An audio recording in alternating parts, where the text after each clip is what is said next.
ಚೀನಾದಲ್ಲಿ ಆತಂಕ ಸೃಷ್ಟಿಸಿದ HMP ವೈರಸ್ಸು ಭಾರತದಲ್ಲೂ ಕಾಣಿಸಿಕೊಂಡಿದೆ ಅಂತ ಹೇಳಲಾಗ್ತಾ ಇದೆ.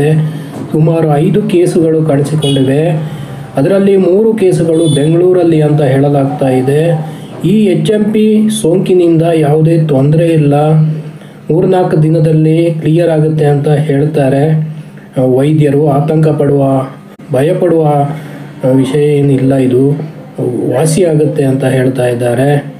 ಆದರೆ ಚೀನಾದಲ್ಲಿ ಕೆಲವು ಕನ್ನಡಿಗರು ವಿಡಿಯೋ ಮಾಡಿದ ರೀತಿ ನೋಡಿದರೆ ಇಲ್ಲೇನು ಆ ಥರ ಆತಂಕ ಇಲ್ಲ, ಎಂದಿನಂತೆ ಇದೆ, ಮಾಮೂಲು ಶೀತ ಜ್ವರ ಥರ ಈ ವೈರಸ್ ಅಟ್ಯಾಕ್ ಆಗಿದೆ ಅಂತ ಹೇಳಲಾಗ್ತಾ ಇದೆ.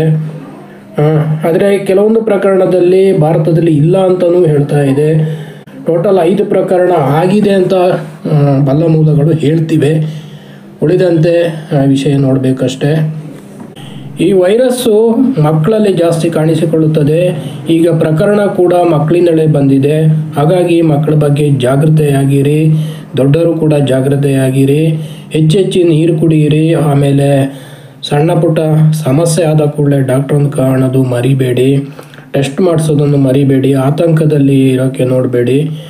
ಆದರೆ ಇದು ಹರಡುವ ವೈರಸ್ ಅಲ್ಲ ಅಂತ ಹೇಳ್ತಾ ಇದ್ದಾರೆ. ಹಾಗಾಗಿ ಆತಂಕದ ಪರಿಸ್ಥಿತಿ ಇರಬೇಕಾಗಿಲ್ಲ.